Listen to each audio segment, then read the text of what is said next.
And we're going to get started with our expert panel discussion. So I'm just going to introduce the members of the panel here. So we're going to get a lot of different perspectives on the themes that emerged from the play. So first off, on my far left here is Peter Cann. Peter is a writer and director. His work ranges across performance forms from opera to small-scale rural touring theatre. And Peter's worked as a professional actor, director and playwright since 1980 and has written plays for small-scale touring companies and also librettos for cantata and operas and screenplays for television and video. His work as a director includes 3 years as artistic director of Pentabus Theatre, and he also leads workshops in all aspects of theatre and drama and lectures at higher education level. Next to Peter is Dr. Catherine Cox. Catherine is Director of the Centre for the History of Medicine in Ireland at University College Dublin and co-convener of A Malady of Migration. She's the author of Negotiating Insanity in the Southeast of Ireland, 1830 to 1900, co-editor with Hilary Marland of Migration, Health and Ethnicity in the Modern World, and with Maria Luddy of Cultures of Care in Irish Medical History. She's also joint principal investigator on the Wellcome Trust funded project Madness, Migration and the Irish in Lancashire 1850 to 1921. Next to Catherine is Professor Brendan Kelly, who is Associate Clinical Professor of Psychiatry at University College Dublin, Consultant Psychiatrist at the Mater here in Dublin and Editor of the Irish Journal of Psychological Medicine. In addition to his medical degree, he also holds doctorates in medicine, history, governance and law. He's also researched and written on various aspects of psychiatric history and is the author of the forthcoming book Ada English, Patriot and Psychiatrist, which is coming out in September 2014. Professor Hilary Marland then is founding director of the Centre for the History of Medicine at the University of Warwick and co-convener of A Malady of Migration. She is the author of Dangerous Motherhood, Insanity and Childbirth in Victorian Britain and of Health and Girlhood in Britain, 1874 to 1920. And she's also co-editor with Catherine of the edited collection Migration, Health and Ethnicity in the Modern World. She's joint principal investigator on the Wellcome Trust funded project Madness, Migration and the Irish in Lancashire, again with Catherine. So just to kind of start things off before I kind of open the floor to questions, just thought I'd ask Peter first of all, can you talk a little bit about the creative process here with the play? So how did you actually come up with the ideas and put the whole thing together? Great, I'll talk about that. I'll just put it into context a little bit first, if I may, of the collaboration between Talking Birds and the Centres for the History of Medicine. The first one was, I think, 6 years ago, is that right, Hilary? 2006, yeah. Yes. That was more than 6 years ago. Yeah, I don't that's do more. maths. Which was centred around a hospital that was closing in Coventry. And then last year we collaborated on a play called The Trade in Lunacy. And it's hoped that it will lead to a trilogy, the Asylum trilogy, which the one you saw tonight, Malady of Migration, will be the middle one. So hopefully we'll get the funding to do the third one. Now this way of working is really exciting. It's a great collaboration, particularly for me as a writer because they do all the research, which means that usually I have to spend hours on the internet and falling asleep in libraries. But they come up with loads of stuff so I can spend my time on the internet looking at bikes I can't afford instead of being distracted by research. And the process is initiated by the academics, which is a great way of doing it. So in this one, Hilary and Catherine said, well, look, this is what we want to look about. We want to look at migration and the connections with mental disorders amongst Irish migrants in the 19th century. And then they gave us loads of research. Initially, it was a massive stack of case notes from Rain Hill. That's why I work with a stick, because I drop research on my foot. Not really, it was a bike accident. So that was how it started, was really with the case notes from Rain Hill. And that's why, that's where the idea came from, for scattering them all, not just throughout the play and the text, but actually physically throughout the play, visible on the set. And then the process is great. Then we have loads of talks. usually with lots of cake. That's the great thing about researching with the Centre for the History of Medicine. They don't do health, they do cakes.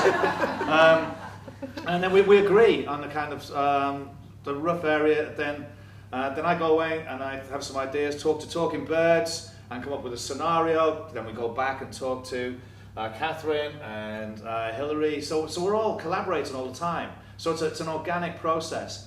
And then I have to start writing it. And what's brilliant then is that if there's something I don't know about, there's a whole team of research, because it's not just Hilary and Catherine. They both had teams of postgrads, two of whom you saw in the play. Laura and Stephen not only were performers in it, but also were very instrumental in the research. You know, they answered my questions with very detailed notes. So it's a great way of collaborating. And then everybody looks at the script and sees all the wild liberties I've taken with it and says, you can't really do that, or yeah, who cares, go on. It's funny. So it's an exciting way of collaborating. And the other thing which I really like about it is it fudges the boundaries between art and science, which I think should be fudged. You know, we shouldn't distinguish between them. Without art, which teaches you how to imagine, you wouldn't have science, and science affects art. So the two are symbiotic, and so collaborations like this are really exciting. Yeah, so you mentioned the case notes there. Can you, maybe Catherine or Hilary, would you like to tell us a bit more about the case notes as a source for finding out about asylum patients in the 19th century? Well, yes, the scatterings here that were used physically in the play, of course, are just a tiny proportion of this absolute mountain of case notes which we worked with. Rainhill Asylum has extremely good records, quite detailed accounts of individual patients as they came into the asylum and as they progressed sometimes through it and out of it, but oftentimes they didn't, as the play indicates. Many stayed in these institutions. So these provide quite a lot of detail of the experience in the asylum. And in Lancashire we were quite lucky because we found a notebook, which is quite unusual, which gave some indication for many of these cases of their lives just prior to admission to the asylum. It was a notebook to really try and find out the settlement of patients, who should be charged for their care. But you garnered some information about where they lived, what they'd worked, whether they'd worked, also their wanderings, which were sometimes through Lancashire, but sometimes, as the play also indicated, across the globe. But it's wonderful to see these notes used in this way because, you know, as historians we try to use empathy in our work, but the way Peter deals with his notes, he creates this whole story, which we can't do necessarily. So it's really exciting for us as historians, I think, to see our work used in this particular way. I mean, one of the few things that we do have when we look at case notes are photographs. And some of the case books have photographs of the patients. But I suppose that's as close as we get for the 19th century to sort of see, to conceptualise the individual. So that's why Peter's work, I think, is really, really clever. So I just have to add one thing about our collaboration. It's the actors are also collaborators in it as well, because when we come in with a script, it's a sort of it's a structure, and what the actors bring to it is also part of the collaboration. And well, obviously, as the music does, the musical director, because music's really important. And I think that notion of starting with the case notes and taking it, and as you say, creating empathy. I mean, I find it really easy to empathise. I was fascinated by these little fragments of people's histories, but huge numbers of them was quite astonishing. Because I'm from Liverpool Irish migrant stock, so it's part of my history as well. And I think when we were all working on it, we all felt touched by a lot of the issues that were raised by it. Yeah, well, we'll open the discussion up to the floor. Does anyone have any questions?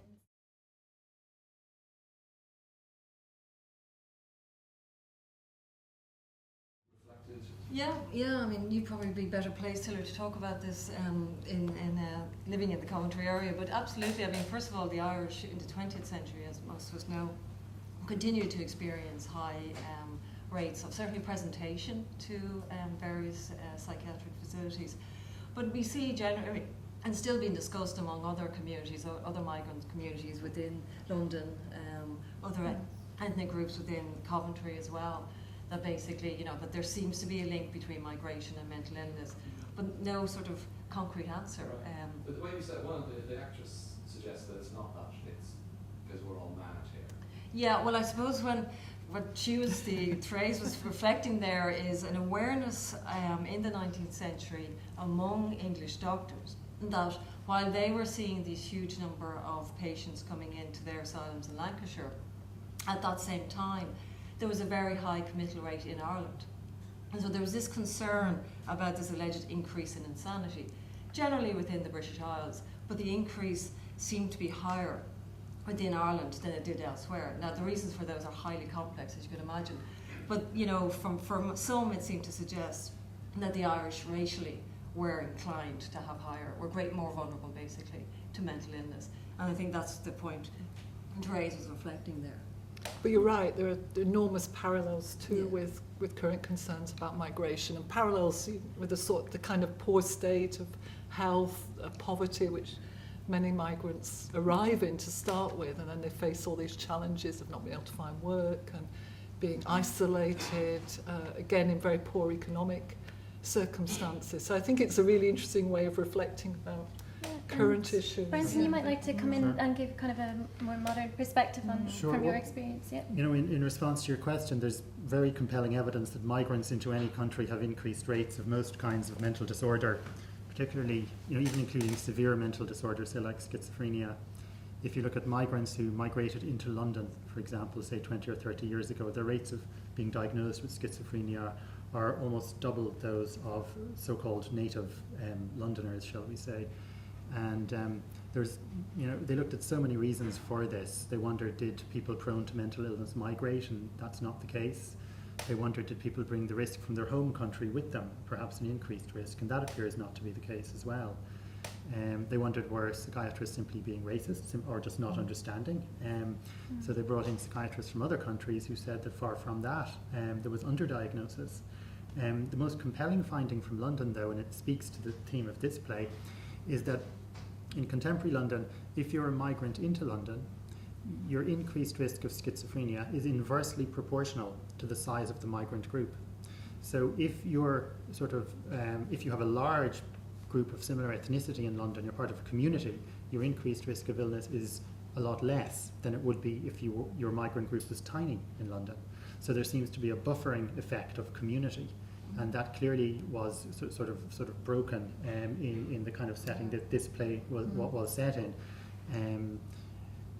There aren't many contemporary Irish figures, but there is some preliminary evidence that of migrants into Ireland at the moment, they certainly have increased rates of post-traumatic stress disorder, and they appear to have slightly increased rates of hospitalisation with schizophrenia here in Dublin as well.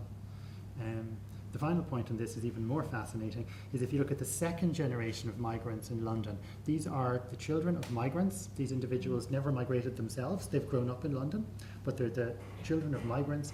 Their increased risk of mental disorder is even greater than the increased risk their parents experienced, which again speaks very strongly, not to a biological condition, but to some kind of socially defined risk. So that's being caught between two cultures and two sets of expectations. Sure. Presumably it's something like that. Yeah. Well, that's something that surprised us with our research, that we expected Irish migrants to have this community and they arrived in Lancashire, but time and again the case notes and other records spoke of their isolation, the fact they had no family, and they were often shipped off to Whittingham Asylum, which was particularly catering for chronic cases. But part of the reason they were taken there was because, and it says this very clearly in the reports, that they had no one to collect them. They didn't know anyone. No one was going to visit them. So that was quite a surprise to us, I think, as researchers as well. Because the advice was very much, if you have a family and you're in an asylum and you're no longer, you're harmless or incurable, you would be sent back to the workhouse. But that's if you have a family. But if you have no family, you'd be sent to Whittingham. And some spent decades there and eventually died. So it's quite...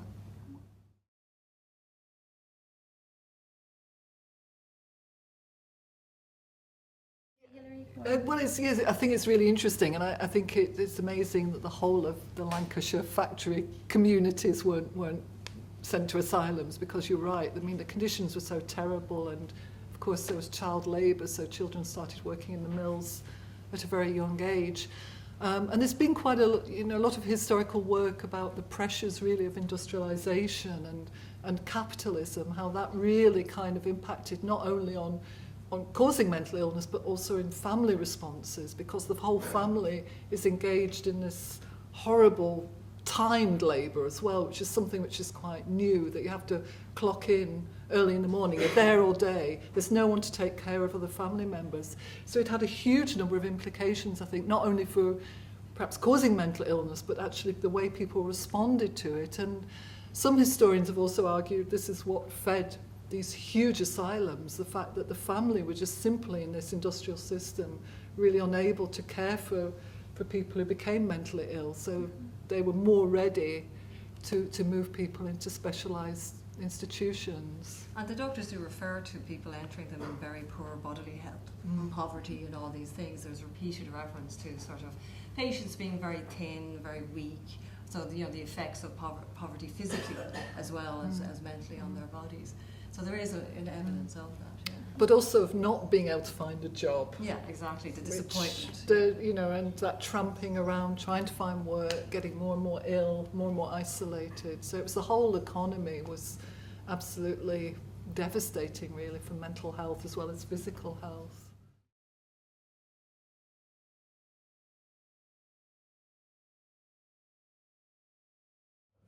Yeah, I mean, I think that's a very valid point, and certainly when I teach this to my undergraduate students, many of whom unfortunately now will be emigrating, and they are third years, I do sort of remind them,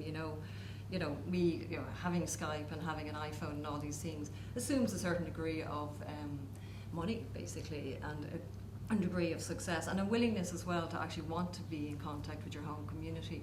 But if you feel you've failed, you may want to cut off that connection. And so I suppose, when I sort of talk to my students and they're heading off and teaching this, I sort of say, well, remind yourselves that actually it can be very tough. It's not as easy to stay in contact and to, be supportive to your friend groups and try and keep those community networks going, because it is very easy to slip out of them if you're having difficulties. So, yeah. And I think Peter dealt with that really beautifully, particularly with that song, that kind of longing, that nostalgia sort of for place. The geography, not just for missing people, but also the whole kind of. Yeah, I mean, I think you're right. I think about the global, about the economic drive to it. In a way, because I noticed, because I've got kids, that at the moment, if they're going to be migrant workers, whether they're in this country or not, there's no jobs for life. You have to move between jobs now, which is a difficult thing, I think. And it's quite interesting, going back to your point up there, which is connected to what you're saying, that historically what happened to Irish people is they moved from one brutally exploitative system to the other with no growth and no transition. They went straight from feudalism to capitalism, from feudalism in Ireland to capitalism in England, and that's a massive shock. And that's what lots of some of those points that were being made in the play were about that. Which is what you were saying about the change in the environment, and it was massively shocking. Yeah, and Brendan, would you like to come in and talk a little bit about that? Have you come across this issue? Yeah, I mean, we come across it all the time. People who are, say, moved or move themselves, imagining they can simply move like pawns on a chessboard, like units in some kind of economic analysis. Whereas it's far more complex than that, and that speaks to the dehumanizing labor in the mills, or you can see it in China, for example, in the large manufacturing centres where people come in from the countryside to work there, and in their dormitories they now have nets outside to catch all those who try to die by suicide before they hit the ground. And you see something to a similar extent in similar work today, for example, in call centres, where people have absolutely no agency, they have no control over their workload, they clock in, they clock out, and they're treated as units, and therefore have the highest suicide rates of any worker group in this country or in any other country. And it all speaks to the point you're making about the sort of losing sight of the human dimension. And I've spoken to people who find Skype and iPhones make the whole thing worse. They accentuate the distance. And for a certain cohort of people, when they leave, some people are able to completely leave and start a new life, and they find they can't do that sometimes because of the constant unsatisfactory Skyping. And then you've other people who find it who find it good, but it's nowhere near enough to live a full and rounded life. And these are some of the kind of dehumanizing problems I think that we were mentioning with the other questioner earlier. And I don't know where it's going to go from here with the numbers migrating now, who will spend years wanting to come back, many gradually deciding conditions will never be right, and then they have altered lives they're ill prepared for.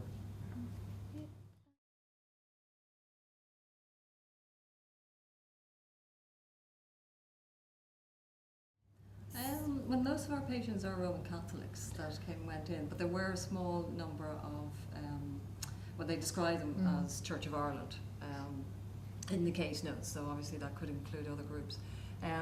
So the vast majority of ours were Roman Catholics. When you look at, a lot of the patterns that we looked at in England are replicated when you look at Irish migrants in America in the same period and in Australasia. So people have done work on Australia, on New Zealand, and they found similar high committal rates. Also Canada as well, and Newfoundland. But the majority of our patients anyway, were Roman Catholics, with a few exceptions. And coming from the Midlands. And they're coming from the Midlands of Ireland as well, hence the surname Cox, actually. That was a patient. And the actors read out a name, Catherine Cox, which is my name, which caused much amusement in the archives. It did, actually. But that is a sort of Midlands name, and possibly is a relative. So they were very much from the Midlands area when they travelled in. There was, because of the sheer numbers of Roman Catholics going into the Lancashire region, or into, the Lancashire Asylums, there was actually a proposal to establish a separate Catholic asylum, because there were so many of them, basically, and to cater for their needs, their religious needs. Now, this was never acted upon, but there was a lot of sort of discussion, shall we say, of attempts to make sure that there were priests available, and also buildings for services, be they appropriate buildings or otherwise. And there was some very kind of vitriolic responses. There were some extracts from the press in the play, but those were sort of much kinder comments than some of the ones we've read, and a lot of the very negative commentary was really referring to the problems of Irish Catholics and the need to cater for them as a separate group, and hence this idea, as Catherine said, we better just create a separate institution for all the Roman Catholics, which was, incredible idea. So this idea of the cost as well came out very, very strongly in what we read. And I guess if you were to look at migration to Scotland, you might see some interesting variations, but I think that research still needs to be done.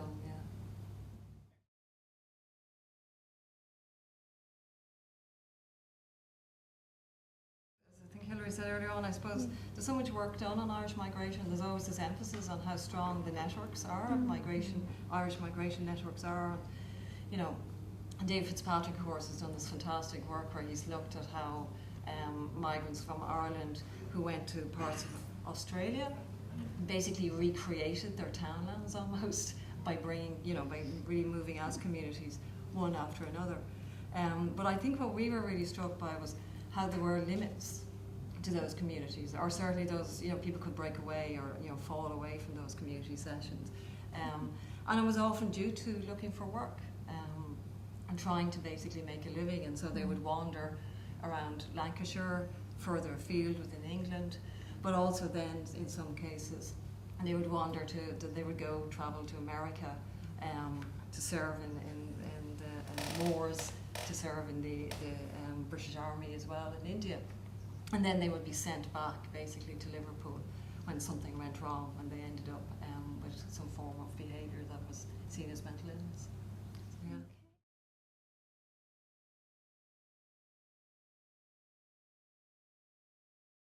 Well, there's certainly a lot of emphasis amongst all patients, the links with intemperance, but it's exacerbated in the case of the Irish, or at least that's how it's reported. So we have done a little bit of statistical analysis as well, and the association with drink and mental illness was reportedly much higher amongst Irish patients. I can't remember the precise statistics, but there's quite a large difference between for example, the English patients or non-Irish patients. Now, of course, that leads to the question of stigma, preconceptions about the Irish and their cultural habits, which again were referred to in the play in connection with the wake and other practices. So that leads to these really interesting questions about how much particular kinds of behaviour are anticipated, or whether there was more drinking amongst the Irish communities. Well, one of the things was as well is that in the places where they lived, there was nowhere else to go. They lived in such dire places. The slums were desperate, but they didn't want to go home, or because it was not home, where they were living temporarily. And you've got churches aren't open at 11 o'clock at night for socialising. And when the pubs went up and they went to the wobble shops, they created their own places where they could socialise with drink, and also, it's also an economic thing as well. If you've got big groups of people there, you can make money out of selling alcohol to them as well. So a lot of it still comes down to economics as well.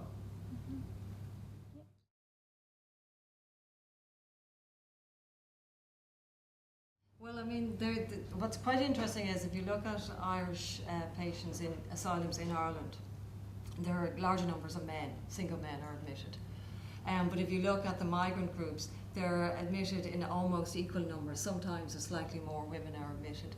And the women are more likely to be domestic servants. So they're particularly vulnerable to poverty, to losing their job. In one case, if I remember correctly, the employer had kept the clothes of the woman, basically, when they sacked her and she was sort of left penniless.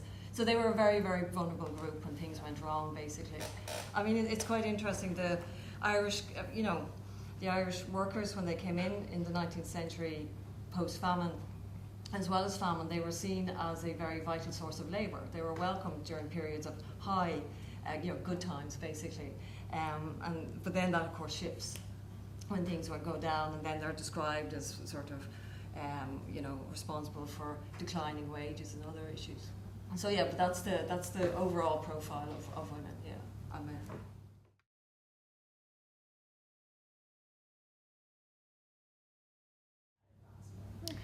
Well, some patients were cured.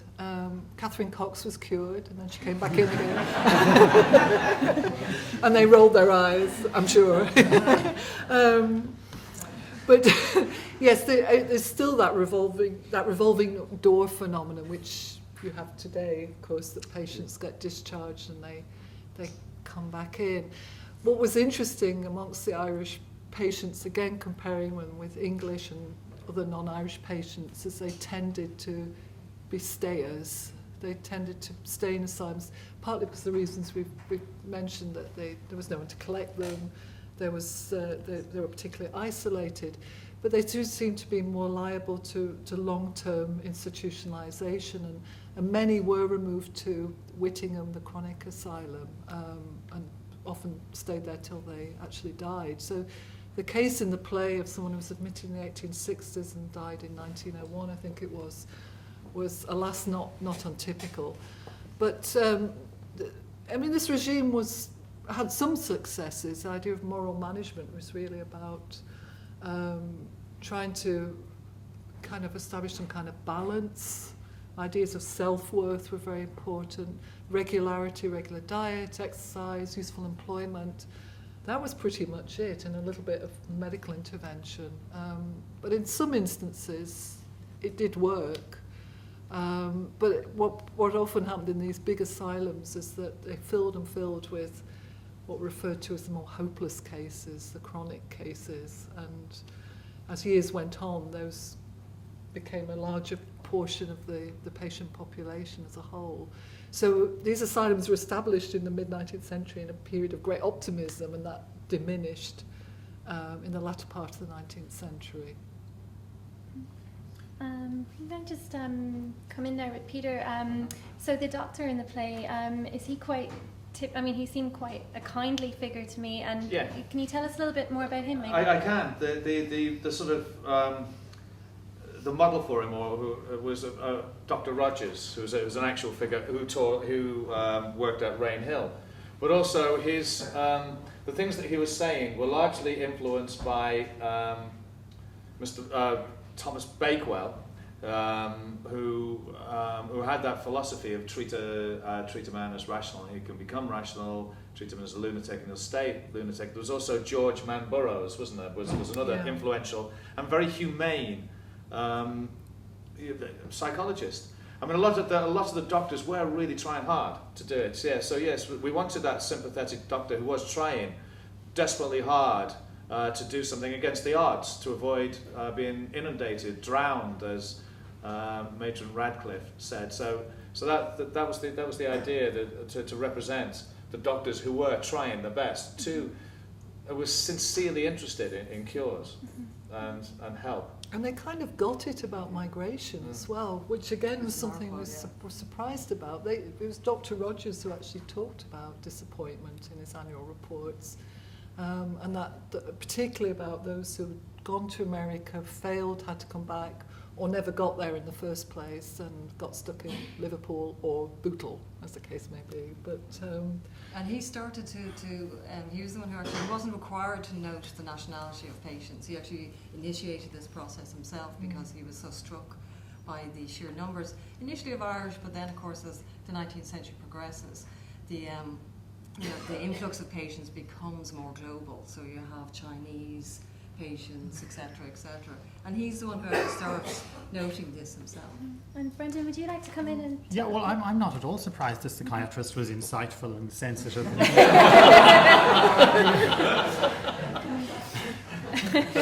I think what's really interesting when you look at the history of psychiatrists, which I'm interested in as a psychiatrist, is how, so often we were and are filled with good intentions, but that somehow this very commonly goes wrong, that we're filled with therapeutic enthusiasms and sometimes take them beyond what they should be. And I can understand the desperation some of these doctors felt as they tried treatments or paradigms that today sound ludicrous, but they were looking at buildings with hundreds or thousands of people in them. In the United States, asylum communities with 13,000 people in them. And I can, to an extent, understand the desperation in the search for treatment or the ways to discharge people. And we have good examples here in Dublin.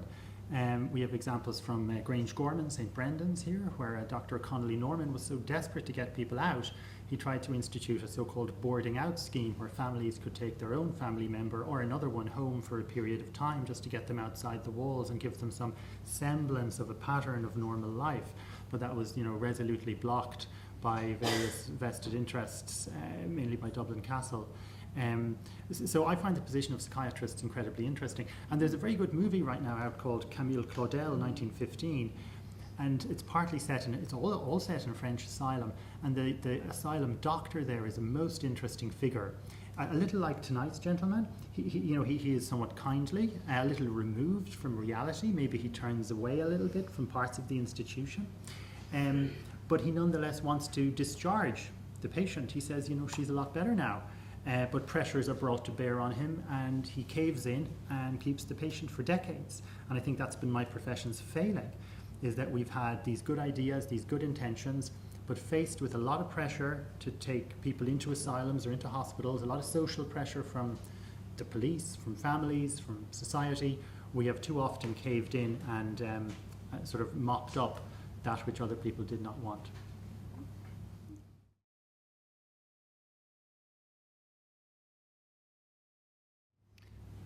Well, I guess those who migrated in groups Yeah. or families had a better chance. But also found employment. I mean, I suppose we didn't, which would be really interesting to do, but we didn't look at another group who didn't end up in the asylum or whatever. But I mean, those that sort of found some form of employment, had some form of system that they could work within, they did not seem to end up, certainly in the 19th century. But maybe Brendan, you could talk about that. So certainly today, the biggest protective factor is if the migrant individual, very often man, the male in the family, can find decent work. That's the single biggest protective factor. I've done a lot of work with Sperassi, the Centre for the Migrants on the North Circular Road, and if the sort of breadwinner, whoever it may be, can find decent work, that's the single biggest protective factor against all kinds of ill. And that doesn't mean living in a direct provision centre and having to report at 1 o'clock for dinner and being given €19 a week. You know, finding decent work consistent with human dignity is the most important thing.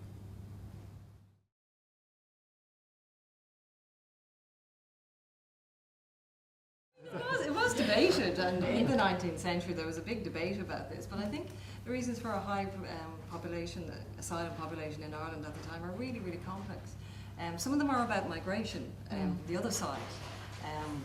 Some of them, are, some people have argued that it's because the strongest migrated and the weak were left behind. I certainly don't see any hard epidemiological evidence now or from the past that rates of so-called mental disorder are higher in the Irish than in anyone else. That's a very difficult statement to make because we keep changing as a society what the definitions of mental disorder, and there are legal definitions and clinical definitions, and usually the figures from asylums or the rates of certification reflect legal definitions which don't just reflect sort of medical definitions either.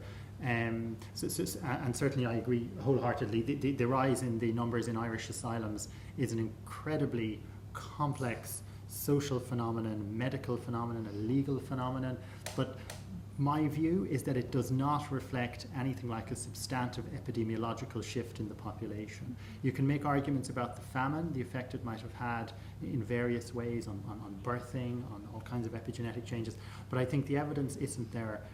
More recent studies from the 1960s that tended to show increased rates of mental disorder among the Irish are now very clearly discredited or very clearly incorrect. As I constantly tell these American journalists, I get about 5 emails a year about this from people in the US who think this is true, and I think the evidence isn't there. There may have been some of it, but certainly I think the bigger factors for the Irish asylums were other non-medical things insofar as we can figure out. But we keep changing what mental illness is. Like every time the DSM comes out, it's something different. So it's all going to change again in a few years. I mean, one thing that's really very interesting is when you actually look at patients in Irish asylums, and the doctors, like Carswell's and others, they want to actually discharge somebody, they want somebody to send them home. And they go and look for the family who had originally admitted them. And this can be only a couple of years later. The family's gone. The family has emigrated. That's not to say they put them in the asylum with the intention of leaving them there. But the point is something happened and they had to move, and they've either moved within Ireland to England or further afield. And that individual gets stuck in the system, basically.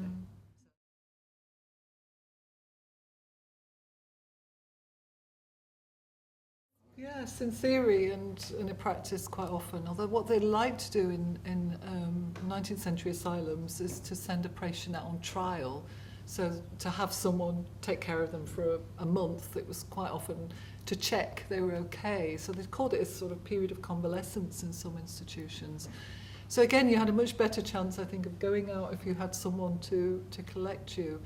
And actually, towards the end of the 19th century, there are various associations set up to try to obtain employment for discharged lunatics, as they were known. So they were kind of aware, really, of this connection between work, meaningful work, which might help improve mental health and make sure people didn't end up being readmitted. So they were expensive, basically. Yes, they were expensive. The readmission was expensive, so it was an expensive stay. So sometimes they would actually look at the patient's family and sort of say, well, have you employment? Are you able to provide for this person? And then, put them out on trial. So yeah, there was a system. It was possible. Can I strike a contemporary note just to finish here on this? even today, when I seek to discharge somebody from hospital who's under my care, we're always interested in where they're going to. And it's actually quite difficult on a human level to discharge somebody who has absolutely no family and nowhere to go, to discharge them literally to the street, to return to them the piece of cardboard that they're sleeping on, that they brought in when they were admitted, simply to give it to them as they leave so they can sleep on the street again that night. It's actually very difficult to do.